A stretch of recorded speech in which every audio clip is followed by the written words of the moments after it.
Vivian, and today I'm talking about the books I'd like to read in August and setting up my reading journal for the month.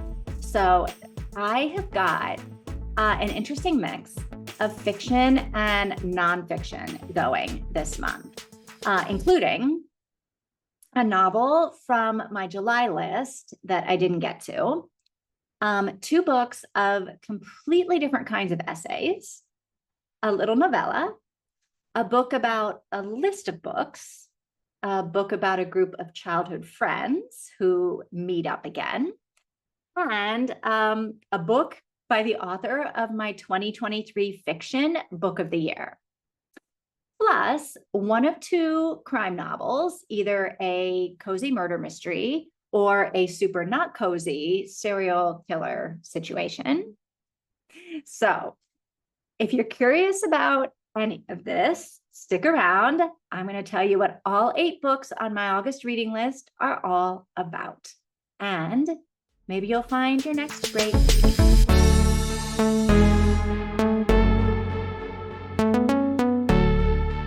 Okay, so like usual, I'm going to start with my book club books.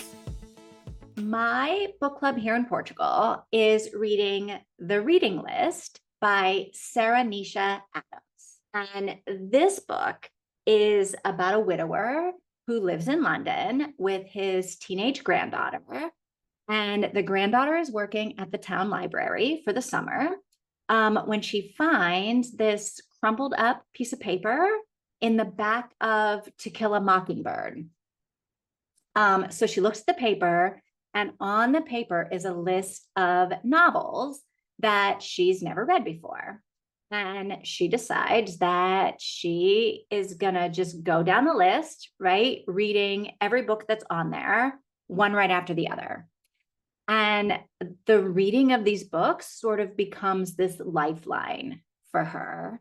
And so she shares the list with her grandfather, hoping that it will help him too, because he is like really sad and he's grieving the loss of his wife, right? And so the books sort of work their magic between the grandfather and the granddaughter. And I'm excited to see, one, what the books on the list are, and then two, just sort of how this whole thing unfolds, right? And also, Shondaland, the best land in all the lands that ever landed, says that this is the most heartfelt read of the summer, a surprising delight of a novel. And I trust Shonda, but the most heartfelt read of the summer is kind of a high banner because I read some really good books in June. So the Treehouse Book Club, we haven't chosen a book for August just yet. But here are the two that are currently in the running, and they both seem really good to me. So we've got The Sunset Years of Agnes Sharp by Leonie Swann. And this one is a cozy crime mystery that seems to take place in an old folks home or something like an old folks home, which I think is kind of hilarious. So one day the police come to the house and they're like, hey, found a dead body next door. And instead of being shocked and dismayed that their neighbor has been murdered, the old folks are like, oh, I guess he's not talking about Lilith, who is the dead body that we're hiding in the shed. So I'm not sure how Lilith, the dead body in the shed, died, but the old folks know, and they get together and they try to figure out who murdered their neighbor so that they can pin Lilith's death on that person. And so I feel like we're going to have a bit of a Keystone Cop situation going on here, and this could be super fun and funny. And, I'm all in on a good mystery. So if this is the book that we pick, I'll be happy. The other book in the running is also a crime mystery suspense novel, but I don't think there's going to be anything fun or funny or Keystone Copy about it. It's called Notes on an Execution by Tanya Kukafka. I'm saying it wrong. It was the New York Times Best Crime Novel of the Year. And I got to tell you, it does not sound like an easy, cozy read at all. It is a book about a serial killer who is on death row for doing unspeakable things to some girls. And there are a bunch of trigger warnings associated with this book, including like there's physical and sexual abuse and assault, including the abuse of a child, the death of an infant, homicide, and a brief mention about suicide. So it's going to be dark and tragic and hard to read. But what I think sounds interesting about it is that the story is told mostly through the eyes of the women in this serial killer's life. It's his mom and his sister-in-law and the homicide detective who caught him, right, and locked him up. So it's not like this is just Hannibal Lecter in a cell ranting on about his criminal past, right? It's the people who knew this guy before and probably during definitely the detective, before and during his serial killer days. And I'm guessing we're going to get to see like how and why he did what he did and became who he became. But I think we're also going to see like the people that loved this guy. What did they do when they find out what he's done and who he is, right? And as uncomfortable as this one will probably be to read and talk about, if this is the book we pick, I won't be upset at all. The next one is a book that I didn't get to last month, and it is called Remember Us by Lindsay Blake and Layne James. And like it sounds like a great book, but mostly, like I said last month, I really picked this one up because of the cover. But it's about a guy named Ben and his twin sister Reese, who are taking care of their father who has cancer, right? They moved back home to take care of their dad. So a few days after they moved back, their mother, who has been like gone for 13 years, right? Like, I guess 13 years ago, she just like walked out of the house and never came back. Well, she comes back. And so they have to get reacquainted and they have to deal with everything that's going on with their dad. And now everything that's going on with their mom and like their whole family. So I think it's going to be interesting, right? I don't know. But what I really like about this book, other than the cover, is the description of the supporting characters. So we've got Guru Carl, J.R.R. Tolkien, and then there's this rusty VW van that they named Ernie. So, I mean, I feel like this is a book that can make you laugh while sort of breaking your heart a little bit. I don't know. I didn't get to it last month. I got busy with some other things, but it's interesting enough to me that I carried it over for August. And since we're talking about books that I'm carrying over, I'm going to throw in the nonfiction book, The Pivot Year by Brianna Wiest here. Because it isn't really a book so much as it's sort of a journal, maybe. I think like when I was growing up, we called them devotional journals or something, maybe.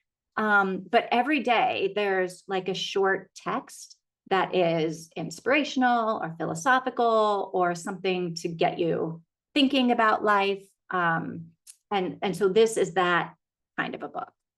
And I started it last month going, okay, let's just see if this is any good. And let me tell you that the answer to that question is yes. Yes, it is. It is very good.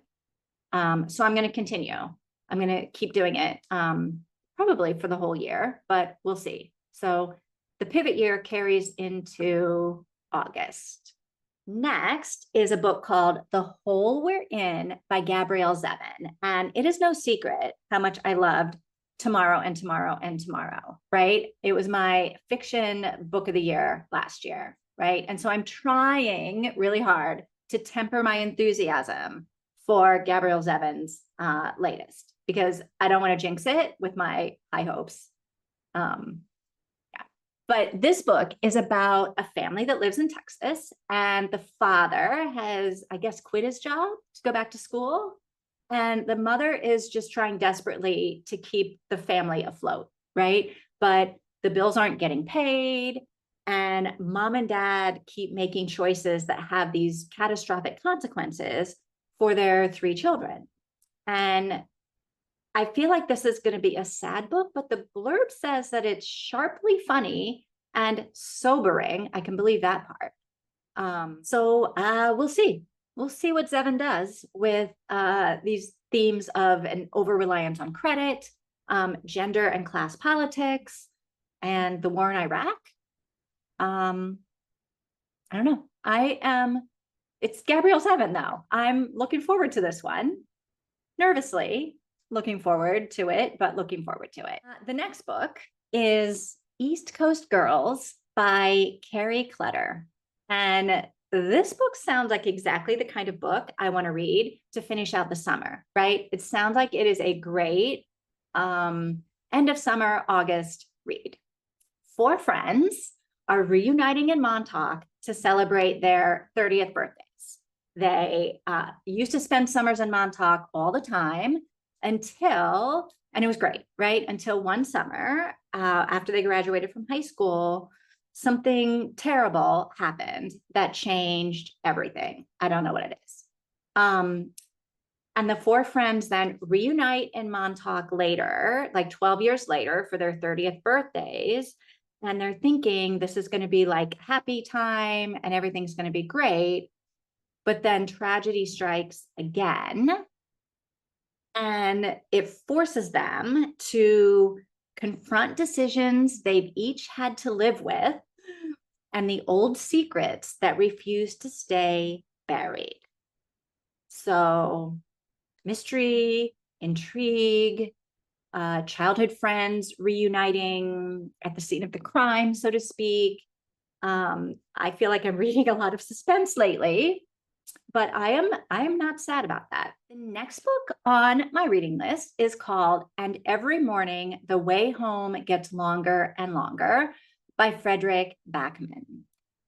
This is just like a little novella, 97 pages, and it's been in my Kindle for a while, and I'm not sure how it got there or why I haven't read it yet, but I'm going to read it in August. So this is the story, the little story of an elderly man's struggle to hold on to his memories and his family's struggle to take care of him, while they're also like trying to prepare themselves to let him go. And this one maybe hits a little too close to home because that blurb could be the story of the last few years of my grandfather's life, which is maybe how this book ended up on my Kindle and I've never read it. So we'll see how I get through this one. Yeah, sounds good. Eeps, 97 pages of, okay. Next is a book called Keep Moving, Notes on Loss, Creativity, and Change by Maggie Smith. And I love Maggie Smith, the poet and the actor, but this is the poet. I read her memoir, You Could Make This Place Beautiful, in May, and that book is a book of the year contender in the nonfiction category. It is. So we'll see if this book in August is going to challenge that one for the nonfiction book of the year. We'll see. So this book is a collection of quotes and essays about facing life's challenges with creativity and courage and resilience. It's about new beginnings and transformation and like the beauty and strength that come when you get to the other side of loss. It kind of seems like this is a book that you read when you are grieving someone or something, or going through a really, really hard time. And I'm not, but I read You Could Make This Place Beautiful and absolutely loved it, even though I wasn't going through a divorce. And that's what she was talking about. I loved the way that Maggie just finds the perfect words, probably because she's a poet, but the perfect words to describe the things that we think and we feel and we wonder about.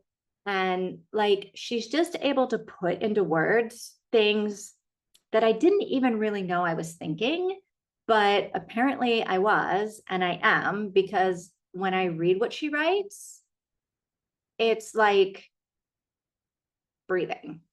So this book also seems like it might also be a bit of a devotional style, although not like a daily situation. And anyway, I feel like I'm going to binge read this. And then when I'm finished, I'm going to binge read it again.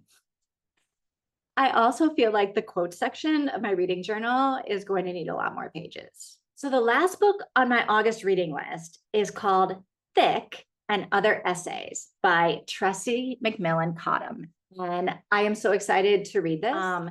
It is a collection of 8 essays on beauty, media, money, and like all kinds of other stuff. And it apparently reads like you're eavesdropping on a conversation that if the people having the conversation knew you were listening in on, they wouldn't be saying what they're saying, right?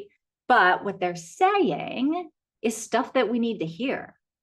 Book Riot says this book is essential for anyone who wants to think deeply about race, feminism, and culture. And I do want to think deeply about those things. So I'm going to read it because I want to hear what I need to hear. And I can't wait. I can't wait to start this one. Thick. And that's it. These are the books on my reading list for August. If you want to see what I read in July, you can check out this video or check out the playlist with all of my monthly reads from the past year or so. Thanks for watching. See you next time.